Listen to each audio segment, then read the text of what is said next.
अयोध्या नगरी येथील राम मंदिरला 1 वर्ष पूर्ण झाल्यामुळे त्याच्या वर्धापन दिनानिमित्त सांगलीतील क्रीडाद्रम या क्रीडांगणावरती आपण पाहू शकता भव्य असे अयोध्या नगरीची सेट उभा करण्यात आलेला आहे। या ठिकाणी 17 ते 27 तारखेपर्यंत भव्य असे नामसंकीर्तन सोहळ्याचं आयोजन करण्यात आलेलं आहे। या कार्यक्रमाला राज्याचे मुख्यमंत्री देवेंद्र फडणवीस हे स्वतः उपस्थित राहणार आहेत।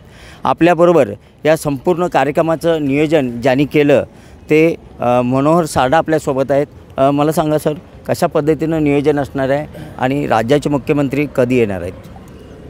हे नियोजन सर्व जाती धर्माच्या सर्व थरातील लोकांना एकत्रित येऊन श्री रामकथा व नामसंकीर्तन सोहळा संपन्न होणार आहे। यामध्ये भव्य दिव्य दिंडी निघणार आहे, यामध्ये कलशयात्रा निघणार, यामध्ये बऱ्याच कीर्तनकारांची कीर्तन श्रवण करायला मिळणार। परमपूज्य आपले समाधान महाराज शर्माजी यांच्या मुखातून आपल्याला कथा श्रवण करायला मिळणार आहेत आणि छोटे मोठे अनेक कार्यक्रम या कथेच्या वातावरणात असणार आहेत। या कार्यक्रमानंतर कालच आम्हाला अत्यंत गोड बातमी मिळाली की आपल्या महाराष्ट्राचे मुख्यमंत्री आदरणीय श्री देवेंद्रजी फडणवीसजी यांचं देखील आपल्याला इथं आगमन होणार आहे। 22 तारखेला दुपारी 4 वाजता त्यांनी आपल्याला वेळ दिलेली आहे। या वेळेचा लाभ सगळ्या भाविकांनी घ्यावा। ते आपल्याला प्रबोधन करतील। या कथेमध्येच ते अनेक संत महंत आणि सत्पुरुषांचे सत्कार सन्मान देखील करतील। पूज्य महाराजी यांचा देखील सन्मान सोहळा यावेळी होईल। या कार्यक्रमात मुख्य असं ध्वजारोहण असणार आहे, शोभायात्रा असणार आहे, काल्याचं कीर्तन आहे, हे कधी आहेत? 17 तारखेला ध्वजारोहणाचा कार्यक्रम आहे। या कार्यक्रमामध्ये तिरुपती बालाजीच्या धर्तीवर इथं ध्वजारोहणाचा कार्यक्रम होईल।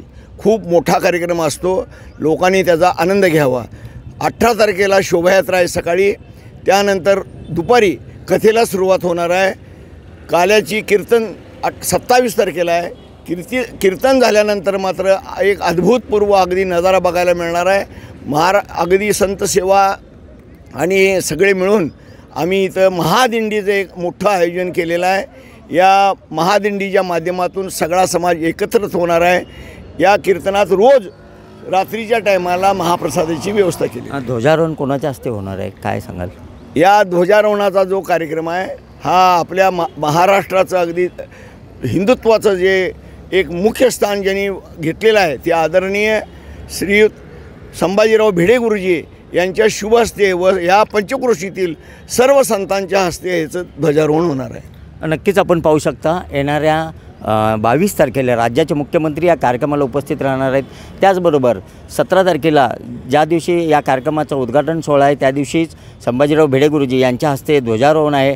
त्याचबरोबर काल्याचं कीर्तन, शोभायात्रा आणि असे भव्य दिव्य राज्यातले आणि देशातले जे राष्ट्रीय कीर्तनकार आहेत त्यांचे 11 दिवस कीर्तन सोहळा या ठिकाणी सांगलीकरांना पाहावयास मिळणार आहे।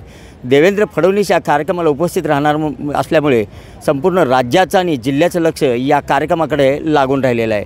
कॅमेरामॅन सुजितसोबत मी शंकर देवकुळे, TV9 मराठी, सांगली।